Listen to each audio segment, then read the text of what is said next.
ಎರಡನೇ ಸುತ್ತಿನ ಕರ್ನಾಟಕ ಪರೀಕ್ಷಾ ಪ್ರಾಧಿಕಾರ ಎರಡನೇ ಸುತ್ತಿನಲ್ಲಿ ನಮ್ಮ ಆಪ್ಷನ್ಸ್ ಎಂಟ್ರಿದು ಮುಗಿದ ಮೇಲೆ ನಾವು ಮಾಕ್ ರಿಸಲ್ಟನ್ನು ಪಬ್ಲಿಷ್ ಮಾಡ್ತೀವಿ. ಮಾಕ್ ರಿಸಲ್ಟ್ ಆದ ನಂತರ ನಾವು ತಮಗೆ ಸಮಯ ಕೊಡ್ತೀವಿ. MCC ಅವರು ರಿಸಲ್ಟ್ ಬಂದು ನಂತರ ಒಂದು ದಿನ ತಮಗೆ ಸಮಯ ಕೊಡ್ತೀವಿ. ಆವಾಗ ತಾವು ಕ್ವಿಟ್ ಮಾಡಿ ಹೋಗುವಂಥದ್ದಿತ್ತು ಅಂತಂದರೆ, ಬೇರೆ ರಾಜ್ಯದಲ್ಲಿ ಮತ್ತು MCCನಲ್ಲಿ ಮೆಡಿಕಲ್ ಸೀಟ್ ಸಿಕ್ಕಿತ್ತು ಅಂತಂದರೆ ತಾವು ಫ್ರೀಯಾಗಿ ಈ ಸಿಸ್ಟಮಿಂದ ಹೊರಗಡೆ ಹೋಗಬಹುದು. ಏನು ಹೋಗ್ತಾರೆ ವಿದ್ಯಾರ್ಥಿಗಳು ಅಷ್ಟು ಸೀಟುಗಳನ್ನು ಅದೇ ಸುತ್ತಿನಲ್ಲಿ ನಾವು ಹಾಕಿ ನಾವು ರೀರನ್ ಮಾಡಿ ರಿಸಲ್ಟ್ ಪಬ್ಲಿಷ್ ಮಾಡ್ತೀವಿ.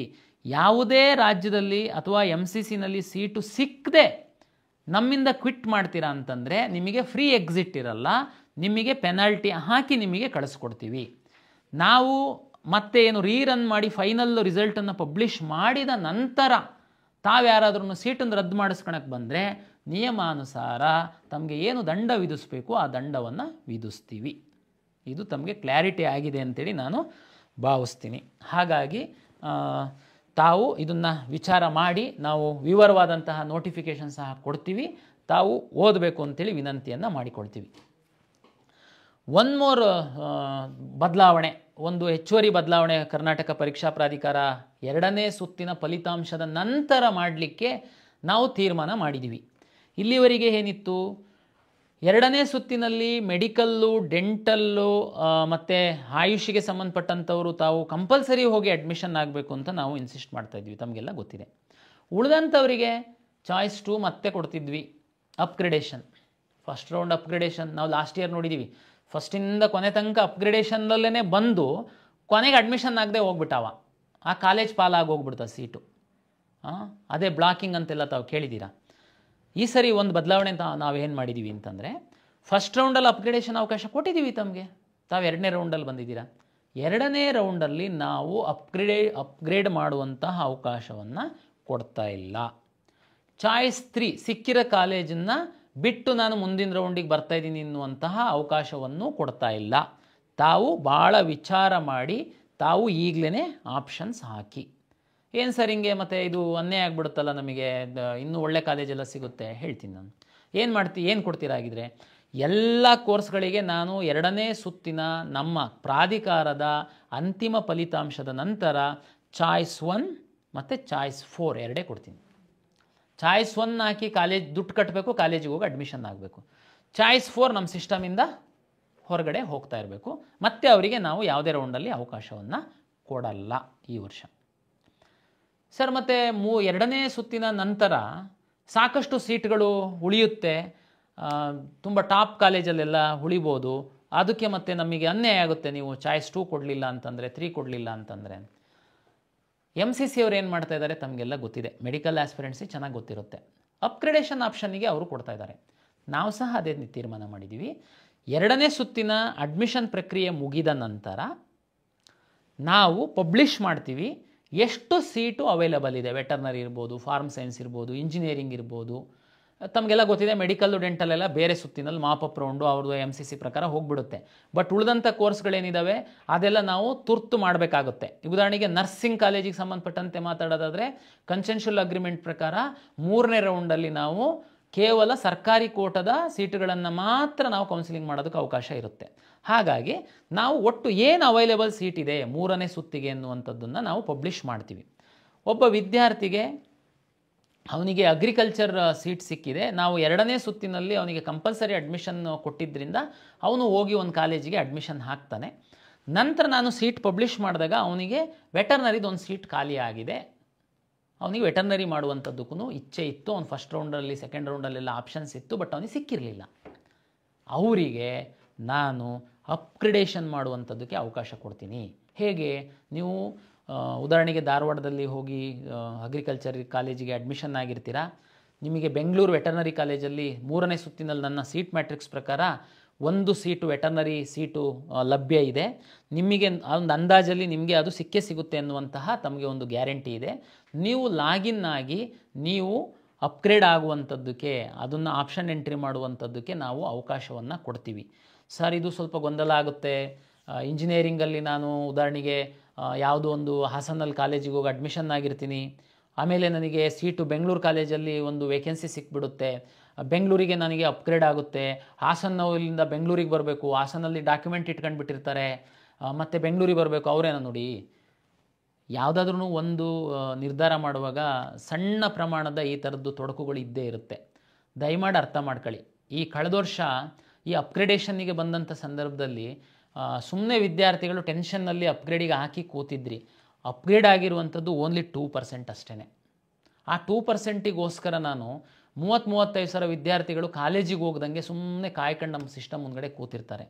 ಆ 2% ಈಗ MCCನಲ್ಲಿ ಏನು ಗೊಂದಲ ಇಲ್ಲ. ಮೆಡಿಕಲ್ ಕಾಲೇಜ್ ಫಸ್ಟ್ ರೌಂಡಲ್ಲಿ ಹೋಗಿ ಎಲ್ಲೋ ಸೇರ್ತಾರೆ, ಅಪ್ಗ್ರೇಡೇಷನ್ ಅಂತೇಳಿ ಬಂದು ಮತ್ತೆ ಆ ಕಾಲೇಜ್ ಬಿಟ್ಟು ಇಲ್ಲಿಗೆ ಬರ್ತಾರೆ. ನಾವು ಎಲ್ಲ ಕಾಲೇಜವರಿಗೆ ವಿನಂತಿಯನ್ನು ಮಾಡಿಕೊಳ್ತೀವಿ, ಯಾರಾದ್ರೂ ನೀವು ಅಪ್ಗ್ರೇಡ್ ಆಯಿತು ಅಂತಂದರೆ ಆ ವಿದ್ಯಾರ್ಥಿಗೆ ತಾವು ತಕ್ಷಣ, ಯಾಕೆಂದರೆ ಆ ಕಾಲೇಜಿಗೆ ಇನ್ನೊಬ್ಬರಿಗೆ ಅಲಾಟ್ ಆಗುತ್ತೆ, ಅವರಿಗೆ ಕಾಲೇಜೇನು ಲಾಸ್ ಆಗಲ್ಲ.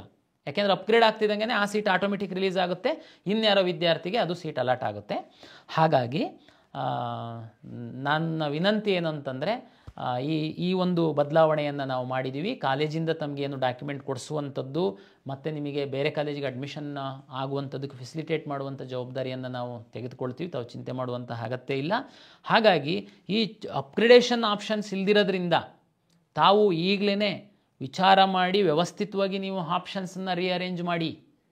ಸುಮ್ಮನೆ ಏನೋ ಹಾಕಿಬಿಟ್ಟು ಆಮೇಲೆ ಡಿಲೀಟ್ ಮಾಡಿಬಿಡೋದು, ಆಮೇಲೆ ಬೇಕಾಗಿತ್ತು, ಅದಕ್ಕೆಲ್ಲ ಅವಕಾಶ ಇರಲ್ಲ. ಅದು ನಾನು ಈಗಲೇ ಹೇಳ್ತೇನೆ, ಅದಕ್ಕೆ ಮುಂದೆ ಹೇಗಿದೆ ಅನ್ನೋದು ಈಗಲೇ ಹೇಳ್ತೇನೆ. ಇದಕ್ಕೆ ತಕ್ಕಂತೆ ತಾವು ರೆಡಿಯಾಗಿ ಅಂತನ್ನುವಂಥದ್ದು ಒಂದು. ಅಂತಿಮವಾಗಿ ಒಂದು ವಿಷಯನ ಹೇಳ್ತೀನಿ. ಈ ಡಿಕ್ಯಾಟಗರೈಸೇಷನ್ ಅನ್ನುವಂಥ ಒಂದು ಪ್ರಶ್ನೆ ತಾವು ಕೇಳಿರ್ತೀರ, ಅಲ್ಲಿ ಚರ್ಚೆ ಆಗ್ತಾ ಇರುವಂಥದ್ದು. ಎಲ್ಲ ವರ್ಗದ ಸೀಟುಗಳು ಅಭ್ಯರ್ಥಿಗಳು ಸಿಕ್ಕಿಲ್ಲ ಅಂತಂದರೆ 2ನೇ ಸುತ್ತಿನಲ್ಲೇ ಅದು ಡಿಕ್ಯಾಟಗರೈಸೇಷನ್ ಆಗಿ ವಿದ್ಯಾರ್ಥಿಗಳಿಗೆ ಹಂಚಿಕೆ ಆಗುತ್ತೆ. ಉದಾಹರಣೆಗೆ ಮೆಡಿಕಲಲ್ಲಿ SC ಗ್ರಾಮೀಣ ಮತ್ತು ಕನ್ನಡ ಮೀಡಿಯಂ ವಿದ್ಯಾರ್ಥಿಗಳಿಗೆ ಸೀಟು ರಿಸರ್ವ್ ಆಗಿದೆ ಅಂತ ಭಾವಿಸೋಣ ನಾವು. ಕಂಪ್ಯೂಟರಲ್ಲಿ ಫಸ್ಟು ನೋಡುವಾಗ ಈಗ ಉದಾಹರಣೆಗೆ ರೂರಲ್ ಅಂತಂದರೆ ರೂರಲ್ ನೋಡುತ್ತೆ, SC ರೂರಲ್ಲು SC ವಿದ್ಯಾರ್ಥಿಗಳು ಯಾರೂ ಸಿಕ್ಕಿಲ್ಲಪ್ಪ ಆಪ್ಷನ್ ಎಂಟ್ರಿ ಮಾಡಿರೋರು. ಆವಾಗ ಅದನ್ನು SCನಲ್ಲಿ ಯಾರಿದ್ದಾರೆ ಅವರಲ್ಲಿ ಯಾರು ಟಾಪ್ ಇದ್ದಾರೆ ಅವರಿಗೆ ಅಲಾಟ್ ಮಾಡುತ್ತೆ.